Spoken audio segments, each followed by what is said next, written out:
Rapids. If you have not followed his Triple H horse racing podcast, you're missing out. It's one of the best podcasts in the country.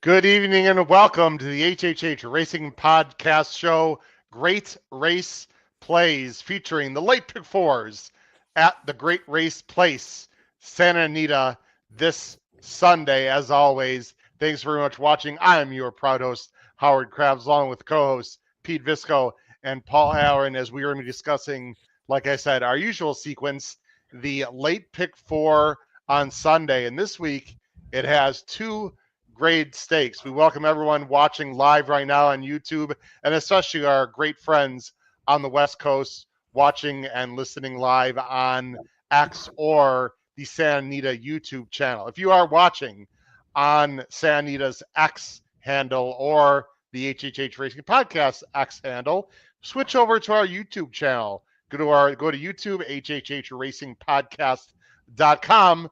In the search bar, that will allow you to join us here in our live chat. Please make sure you hit that subscribe button, bottom right-hand side of the screen, notification bell in the top right, and smash that like button. We would greatly appreciate your support. You can listen to us on Apple Podcasts, Spotify, and Anchor. We also have a fantastic website, hhhracingpodcast.com.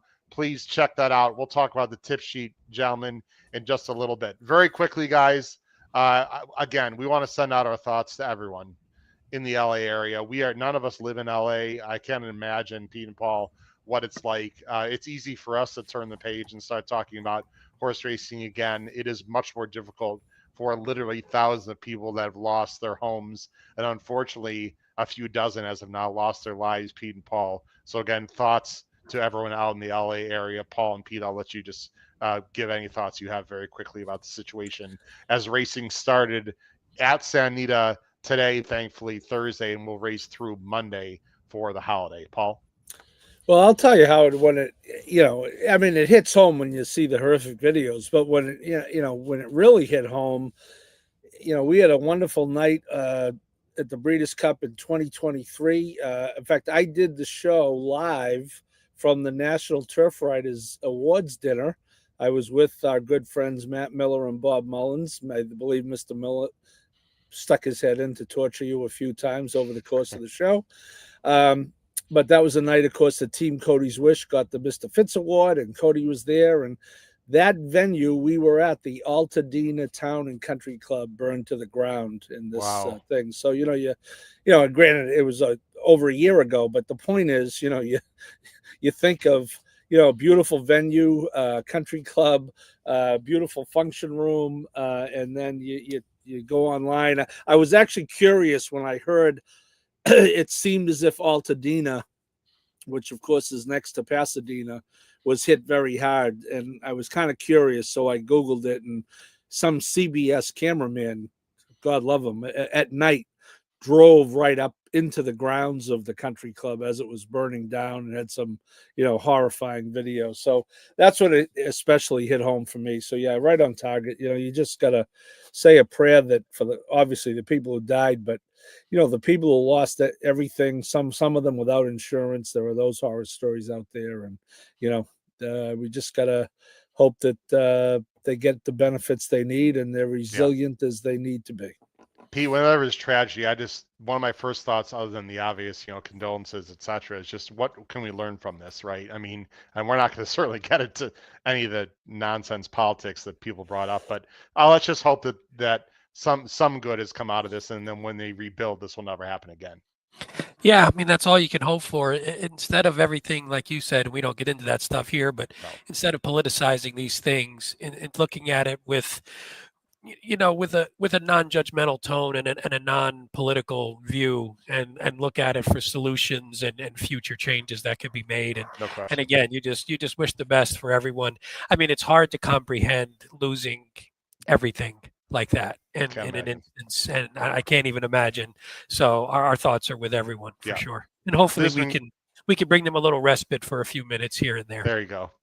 Well, maybe someone can who's horse racing fans out there that had a rough week last week can maybe win a little money and take that to their new home and buy something for themselves or their family if we can help people out with a small wager or in any way for that matter. Anything. Yeah, absolutely. All right, let's get on to the Pick 4 Sunday, guys. Great to have racing back at Santa Anita, which, by the way, the parking lot has turned into, a sort of recovery, and people can go there who lost homes in the fire. Like Santa Anita's done an unbelievable job, guys, and many, many, many volunteers helping people out.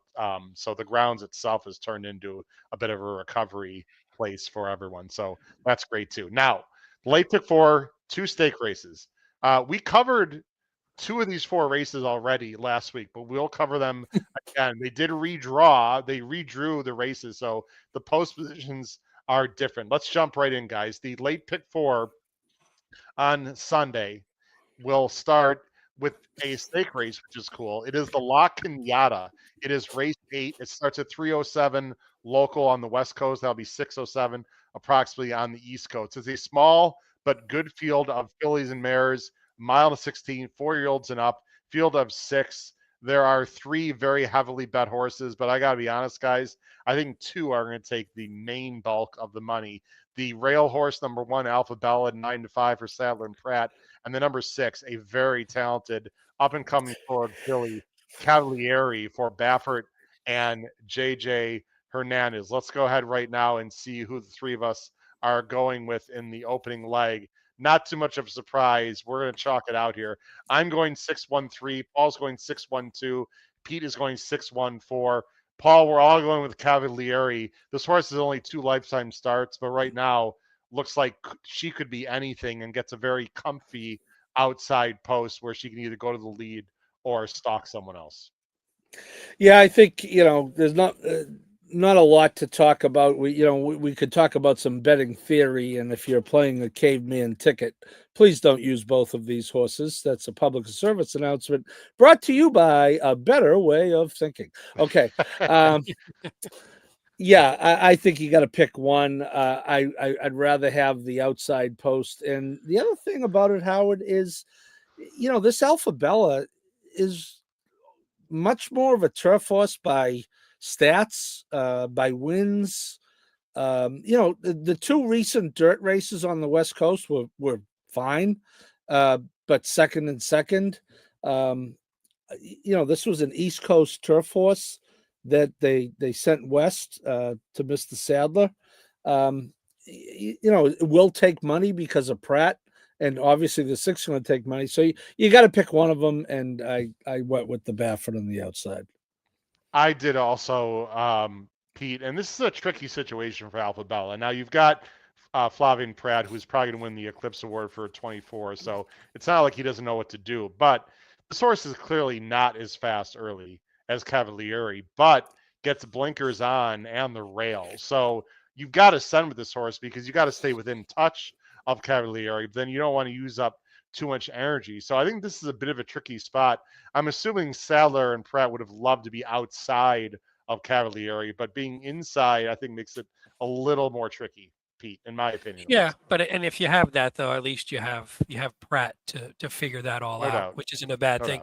And Cavalieri is weird because she's not at least just on sort of time form figures or raw time, she hasn't blazed fast yet. So I'm curious to see if they just sort of gun her from this post, or can JJ, I think what Paul said is right. I think the post helps. We're just being able on the outside. It's a 6-horse field, so it's not like you're going to be stuck way wide. I think JJ can sort of make the decision as to what to do, whether you let Alpha Bella go and just sit off because you maybe just think you have the more talented horse, or you just, if Alpha Bella doesn't go strong, then you just clear and see if she can come get you. So I think JJ has the opportunity to let the race dictate and let the flow dictate what he does and where he puts her. And I think she probably can do a little bit of both. Hopefully, we don't know. She only had 2 starts. She was much better than the horses last time out. So against this competition, we'll see what she can do. It's still a step up in class. I mean, Alpha Bella's knocked heads with some pretty good horses. Yeah, no doubt about it. I realize, guys, this is a host there for people that are watching live. We're actually not on the HHH Racing Podcast X handle. We are in the Santa Anita X handle, and I can't switch that right now. So hopefully people will just watch a replay if they can't find us right now in X, or you can switch over to Santa Anita's X handle and you can watch our show through the Santa Anita X handle right now. That was my mistake. I don't think the number 4, guys, Musical Mischief, is going to be 2-1. Respectfully, I think that's a bit of a silly morning line. I think this horse can be more like 4-1 because I think the other two are going to take a ton of money. But if they hook up, I suppose this horse is not impossible. Pete, you have him third, or her third, Musical Mischief.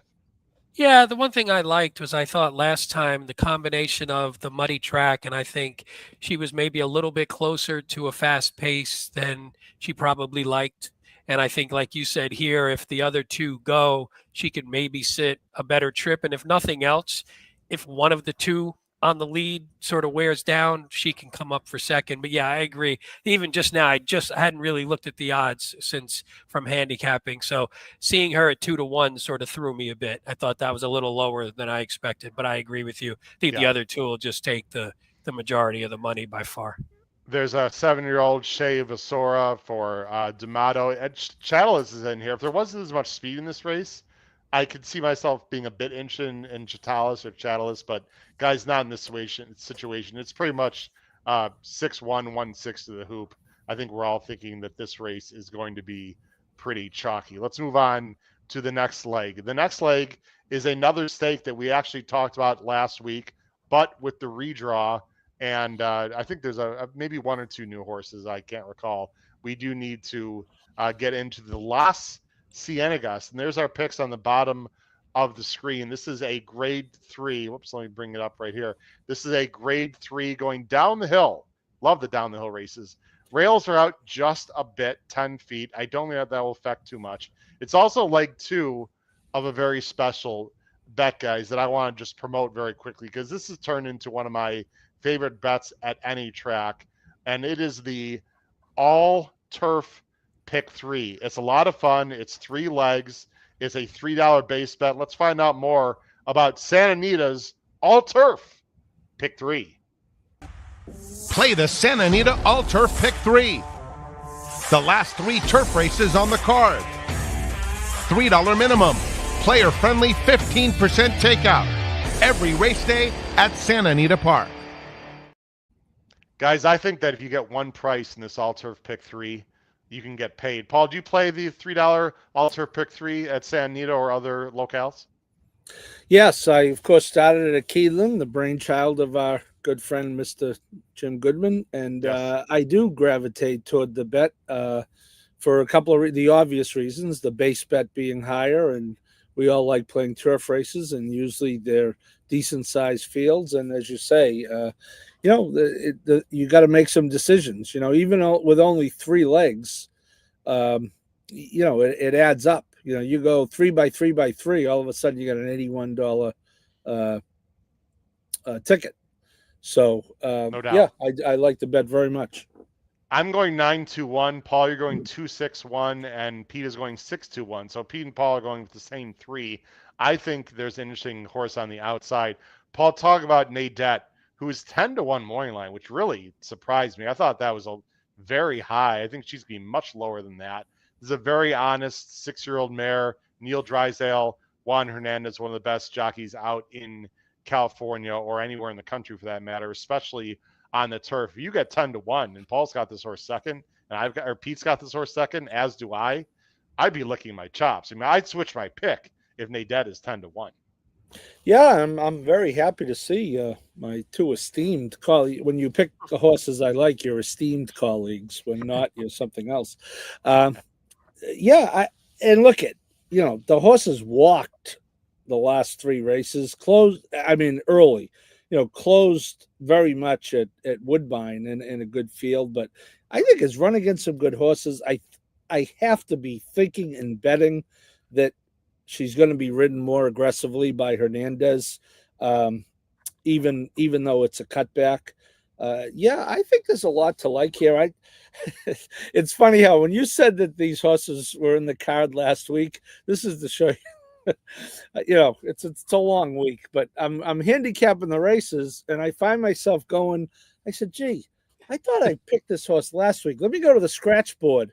No, wasn't scratched. No, they canceled the card, you idiot. Yeah, Oh of my course. God, it's hard to be like this. But anyway, I think this horse was a play of mine last week too. So It I'm was. sticking with it. Yeah, well, Paul, she can't be where she is on the pace projector right now because I don't. Correct. There is honest pace, but I don't see like horses really hooking up and going crazy. So, like you said, very well said. She's got to be more mid pack. If she Yep. is not capable of doing that, she's not going to win this race. I don't think. I agree, but I think look at her Beverly D at Colonial. Granted, going much further, I get it. Okay, but I just think, and Barrios is a very good turf jockey up there. This got nothing to do with him. I just have to think that the strategy on the cutback has to be a little different.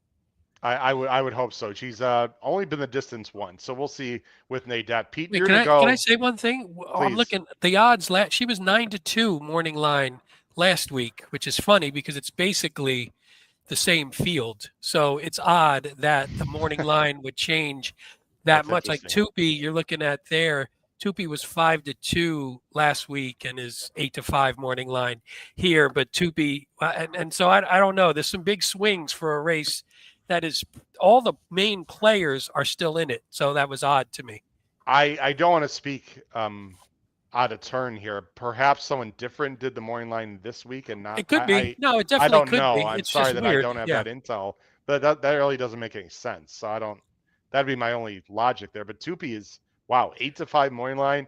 This horse has been very good out east. Usually east coming west, turf horses do very well. This one though, I frankly don't think deserves to be 8-5. I don't get that at all. But she's in very good form and in great hands, obviously, with Grand Motion and Flavian.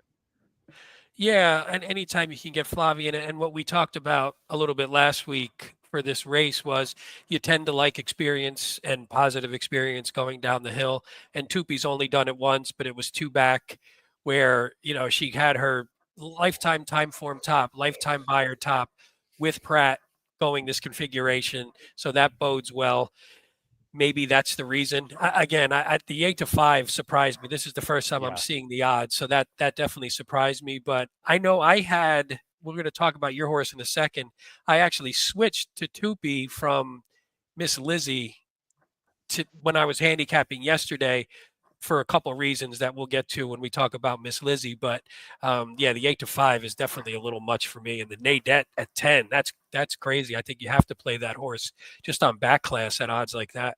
I think so. And Hamwood Flyer, who's a major speed horse, or at least used to be, is right outside of Tupi. So we'll see. I'm interested in Miss Lizzie, 6-1 morning line. I think she's a better version of Nadette, or could be a better version. I know people think that's ridiculous when you look at some of the buyer figs, but I think she's better down the hill. She has proven down the hill form, while Nadette does not. I don't think Miss Lizzie wants to go a mile or even longer. I think Miss Lizzie is more of a sprinter, and they tried going a mile, didn't work out. She gets Rispoli, an outside post is the best post. I think she can be a little more mid-pack. She almost won the Monrovia in April, going down the hill. And I think she might be a bit of a price. So I'm very interested in the number 9, Miss Lizzie. Anyone else? She had guys, Dettori last week when we handicapped it last week, because we had talked about Dettori is you kind of like Dettori going down the hill. He seems to be successful. Yeah. Not that Rispoli, I assume it. I don't really know the stats on Rispoli, but that was a thing for me where I liked with Dettori. So it was that was an odd switch. We didn't mention Miss Nails. I should have done that. Miss Nails from the inside is 2-1. I don't like the rail going down the hill. However, 3 back she was down the hill and did win by 3 and did it very well with Maldonado in a lightning fast time and allowance race. And this horse is very sharp. I'm going to use Just Nails. I'm going to try to beat her. I don't personally like Tupi at all, especially at that price. But I think personally for me, if I have Just Nails and Miss Lizzie, sort of a combination there, speed and a closer, or at least mid-pack, I feel like I have that race somewhat covered. Let's get on to the next race, guys. Race 10, optional allowance. Let me take this banner off the screen. Here we go. This is one of 2 This is 2 of 4 of the races excuse me, it's a pick 4. 2 of the races are from last week, brought back and redrawn. The La Cienega, the one we just talked about, is one of them. This is the other one. It is a mile optional allowance race for 50,000 optional claimers. $61,000 is the purse. Field of 8. There are 2 horses taking the bulk of the morning line money. The number 4, Halone, for Baffert. I believe it's Halone, actually. And the number 7, Ultimate Authority, for Yachtine, who's got 2 in here. Baffert just has the 1. Ultimate Authority, the 7, is a 4-year-old filly, and 9 to 5. And guys, we talked about this race at length last week. We'll just very briefly talk about it again. I'm 7-4-2. Paul's 4-7-6. Pete is 7-4-3. It looks like the top 2 in the betting, Pete, are going to be pretty tough. We all in general, Paul actually is going with the Baffert, but you and I are trying to beat the Baffert Ultimate Authority with the 7 for Yachtine. Yeah. This one interesting thing, and again, Prat again, which again, it's not a bad thing to have Prat in multiple races, but I like the one thing we talk about a lot on here, or at least I like to make sure I mention it, is the horse has 3 of her better races on Lasix. The 2 races where she ran out of the money, she was off Lasix. One was the grade 3, 2 back against a pretty nice field, but she's run better on Lasix. So that's a question here because she doesn't have it. But I like Prat. I like the position. I think she's going to sit. You see, she could be tactical enough where she can sort of sit in that second hole. And again, Prat, I think, can make the decision what he wants to do. An odd thing here, she's from a time form standpoint, she's second in time form early pace and second in time form late pace, which is, they're usually not that close. Generally, no. It's an odd occurrence. So it just looks like from a pace standpoint, I think she can sit a really nice trip. And we know Prat can decide, okay, if for some reason they let this horse get the lead, he'll take that, I assume, or he could sit off. If Fayette Fox goes, Fayette Fox has a little bit of speed. If Rispoli just decides to go with the 8, I think whatever Ultimate Authority does, I think she's going to be in a pretty nice position. I agree with everything you said. I think this horse, I know she lost by 7, but Accuracy is a complete monster who ran in the La Brea. Didn't run great in that race, but is a very good Baffert horse. Kinza, Copian, she's faced complete monsters, and I'm going to guess that Halone is an up-and-coming horse too, but the fact is she's a 1-number horse right now. That doesn't mean that she's not going to run well again in the next race, but the 7 is more consistent, more proven, and will be a better price. Paul, you are going to go with this Baffert, who again, with JJ, if she runs to her last race, she wins, and she could be a stake horse here. We don't quite know yet, but she certainly, this Justified filly out of an AP Indy mare, wow. This breeding is outstanding for the 4. Yeah, homebred too. Pretty good homebred, huh? Yeah. I again, similar scenario to the other race. You can't use them both as on top. Not equally. You got to. Pardon me. Not equally, for sure. Yes. Oh yeah. You could use them both, right? You in a caveman, you really can't. You really can't use them both. I agree. On the same ticket. You know what I'm saying. I don't want to. Yes, I don't want to beat a dead horse or even a live one. So yeah, I just think the number is big. I think Pete makes a good point. When you have 2 horses like this, I don't know, Pete. You see the time form? Do we really think there's going to be that much of a difference in early speed between the 7 and 4? Because if there is, I didn't think so. Yeah, I didn't think so. If there is, then your 7 is probably, not that I think the 4 is gunning to the lead or anything, but that's a pretty distinct advantage right there for the 7. But yes, this I agree, Howard. We really don't know what this horse is. We know what Bob thinks of her because put her in a stakes race off a 9th place finish on a maiden race. So we know he thinks that she can run. And this was her last effort, Paul. She did it very well, but it was a very small field. And she's sitting a perfect trip. So yes, agreed. There's reasons, she's the 3. Actually, she's not the 3 to 5. She's actually this horse on the out. Oh, she's on the rail, right? I'm sorry. Yeah, she's Yeah, on the rail. she's my on the bad. lead. But it was a very Yeah. small field, so I mean, this is a much tougher test. But again, that doesn't mean she can't run a huge race again.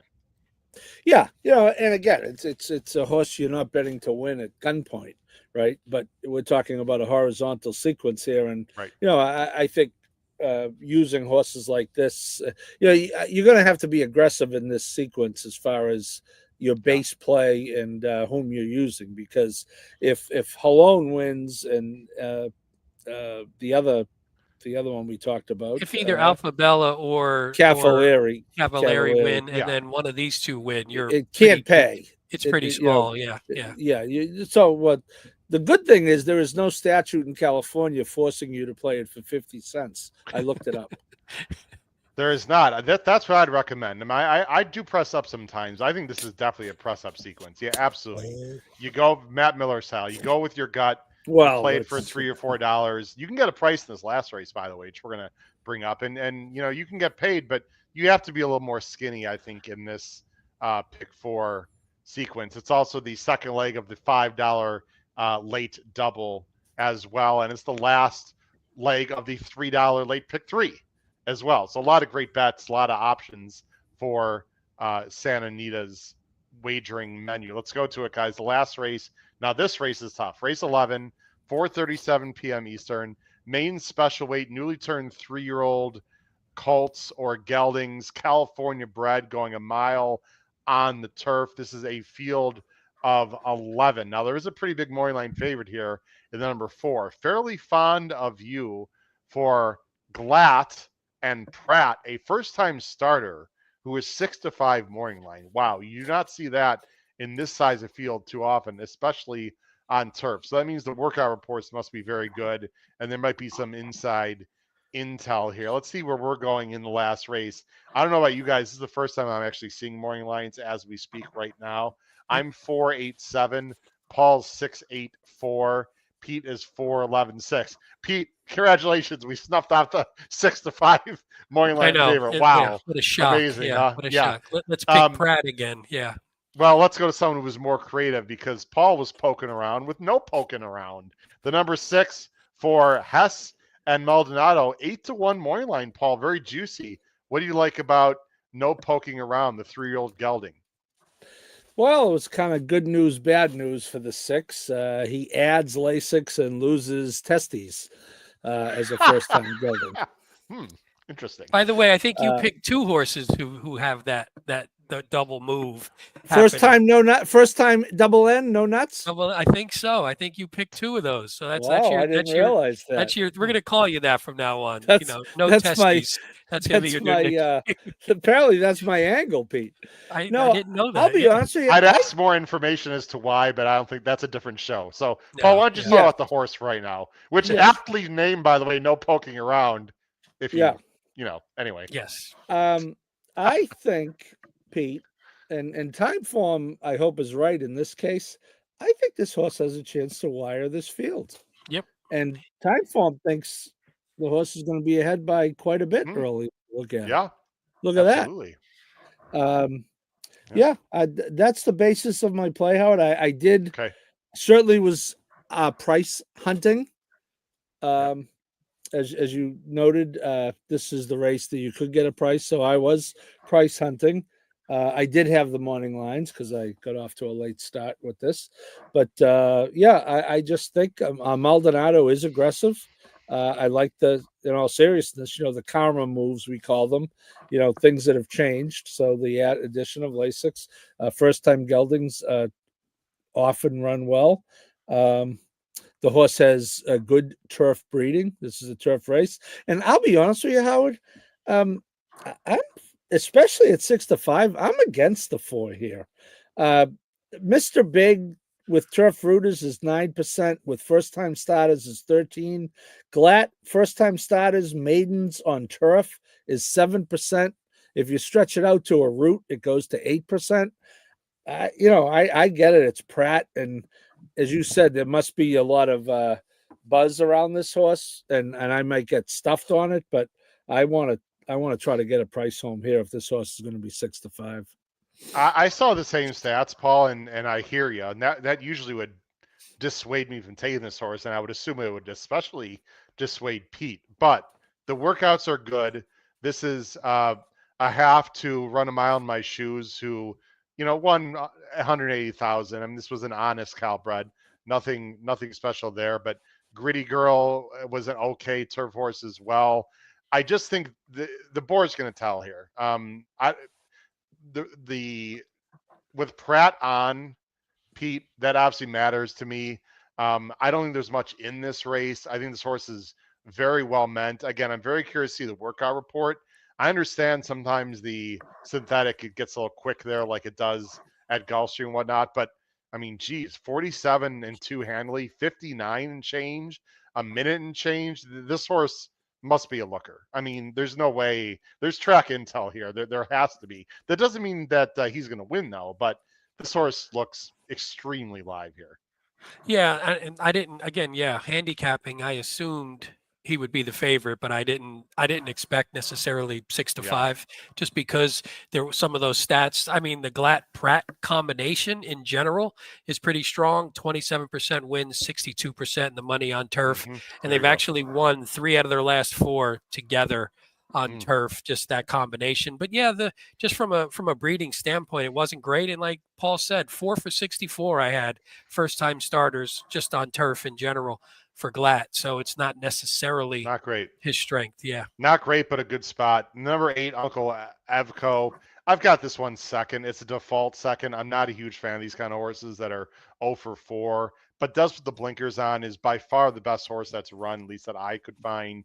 I think the number 8, Uncle Evco, can certainly win if he improves. We have many others here. I'm a bit interested in number 7, at least underneath, maybe Exalted Ruler, who broke very slow from the gate, but it has Sky Mesa on the dam side and might appreciate the turf, is stretching out, and I think will improve greatly, especially if he breaks. So I'm a little bit interested in Exalted Ruler. I think Starry Skies, the dam, guys, was a stake horse, was a pretty darn good Calbred turf horse, won $170,000. So I think there's some breeding here with Exalted Ruler. Again, one of the siblings, Foothill guys, won $133,000. So don't sleep on the number 7, Exalted Ruler, whether he's taking money or not. I think he's a bit interesting here. I'm curious to see if he takes more money than the 15-1.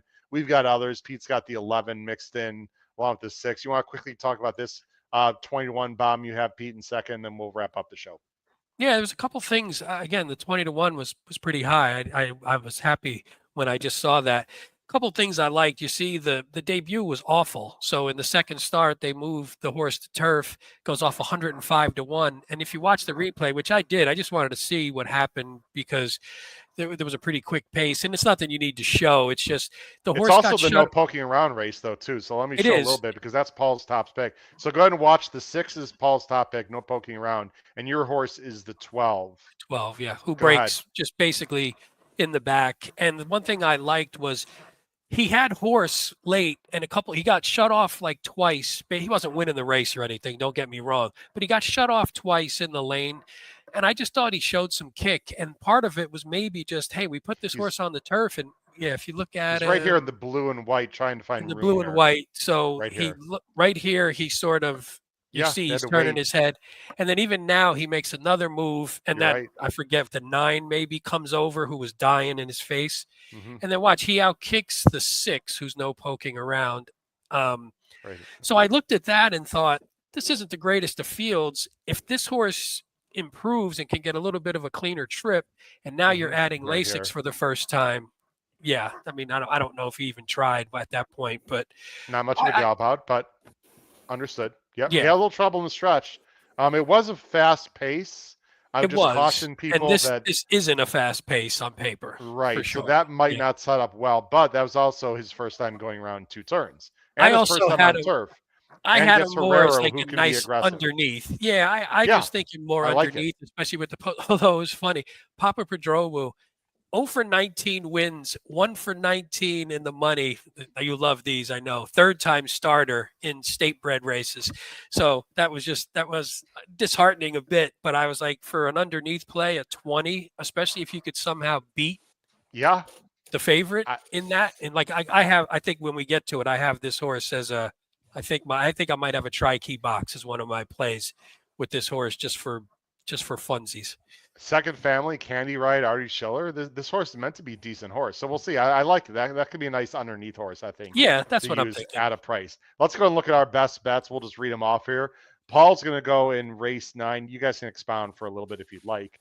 Race 9 is going to go with the number 2 to win in place in race 9, which is the second to last leg. Nadet, thank you. And that, or sorry, that is the. Is that the second to last? No, that's the second leg. Third. Excuse me, second leg. And then the penultimate race, race 10, is to do a daily double of the 2 chalks into no poking around. I like that. Correct, Paul? And just to explain, Howard, I'm not, I think you can use the 2 chalks in that double if you're using a price behind it, so that's Good my point. rationale for using Good. both. Because if I'm going to play a double, and I'm not sure if I am, but if I were, if that 6 is going to win, let's say he holds the morning line at 8-1, now I don't want to, not hit a 30 or 40-1 double just because I didn't want to use one of the chalks. No, that very well said. And you can Dutch that also if you're familiar with Dutching, betting different amounts to get the same result with the no poking around to get real value there for sure. Pete, your best bet, you're going to race 8, which is the first leg of the sequence, and you're throwing out a pick 4, 1-6 with 1-2-6-9 with 4-7 with 4-6, throwing that 11 riding by 21 morning line. Also throwing the 11 in a tri-key box with the 3-4-6-10. Again, trying to extract even more value using the trifecta there, Pete, in the last race. Yeah, and as far as the pick 4 goes, I think to Paul's point earlier, now that I see the odds, it probably doesn't make sense to go 1-6 and 4-7 in sort of this caveman. Right. But when I sent you the ticket, I didn't know the odds. So you were hoping that maybe you were getting one at a little bit higher, wishful thinking. But yeah, no. At that, I'd probably single at least one. I don't know if I need to single both, especially if I can get the 11 home. Yeah, and then I just, like I said, I like that 11 sort of maybe to close and hit the board at hopefully a really big number. My best bet, I'm going to race 9, which is the second leg. I like the 9, Miss Lizzie, right? Miss Lizzie. I think Miss Lizzie's interesting. I'm not sold on Tupi, especially 8-5. I'm just not. I actually like Just Nails a lot more than Tupi, although their price is not that much different. I'm going to go win in place on Miss Lizzie, and I'm put trifectas with Miss Lizzie in first and second, guys. Key her in first and second with 1-2-4 with all, and then 1-2-4 with 9 with all. So basically, I would need Miss Lizzie in that situation to finish first or second. I don't usually hit the all button, guys, ever, but I think this down the hill race is pretty wide open, and anything could happen down the hill in third. So I'm trying to get Miss Lizzie on top with some more logicals, including number 4, Lal Nen, or Lal, who we didn't talk about, is a layoff horse for D'Amato that could actually improve greatly. Pete and Paul, final thoughts as I wrap up this fun late pick 4 for Sunday. Go ahead, Paul. Just nice to get back into a routine of races being run, and not, Turfway had some tough cold weather. Obviously, LA had the fires. It's cold in New York. It's going to get colder in New York. So let's keep an eye on that. Our friends at the Big A, they're going to get the weather. We're going to get Pete. We've already talked about it on our previous show. January sucks. And other than that, I think it's we're starting to get back in the groove, and I hope people are paying attention to the tip sheet. Uncle's been on a roll. I think we've had some decent opinions on this show on Santa Anita collectively, and hopefully they continue. I'm glad you mentioned it. 459 ROI in the first few weeks of our tip sheet. If you're not familiar and you're on the West Coast with our Power Picks tip sheet, it comes out on Saturdays. We are red hot right now. Look below the video player for all the information in the description. You buy it through Patreon. It's very inexpensive. It's very profitable. The overall ROI is $2.20, 4 years running, and everything is documented. So we're telling the truth on that, and we are absolutely on fire right now. If you are interested, and we do cover Santa Anita every Saturday on the Power Picks tip sheet, plus other tracks. So please do look into that. We would greatly check the website. On the website, you could see examples. So some of the people on this show are we're getting newer viewers that haven't been used to us as much. If you go to the website, there's a Power Picks tip sheet page. And once you're on there, you can see examples, and our past 15 are on there. So you can even look back, and we post our scores for each week that are on there. So you could see some examples. We cover 3 tracks each time. So there's ABC grids, there's price and spot plays, there's, pick fours, cavemans and stuff. So there's a lot there, but if you want to see what it looks like, go to the website, definitely check it out, especially if you're new to us or you're new to, you're new to the tip sheet and you haven't looked at it at all. Definitely check it out. Absolutely. Well, we wish everyone a lot of success. Again, most importantly, much more important than horse racing, we hope everyone recovers as quickly as possible and gets their lives back together. And hopefully, if you're going to be betting Santa Anita and joining us there, certainly good luck with your wagers. And thanks again, as always, to Matt Miller at the bottom of the screen, one of the best contest players in the world. Thank you, Matt, for the tip out on the tip sheet. But we appreciate the partnership, of course, with First Racing and Santa Anita Racetrack. For my wonderful co-hosts, Pete Visco and Paul Harlan, this has been your host, Howard Kravitz, episode 5 of Great Race Plays. There you go. I love the shirt. Crush your bets this Sunday at the Great Race Place, Santa Anita Park. Take care, everyone. Have a great night. Bye-bye.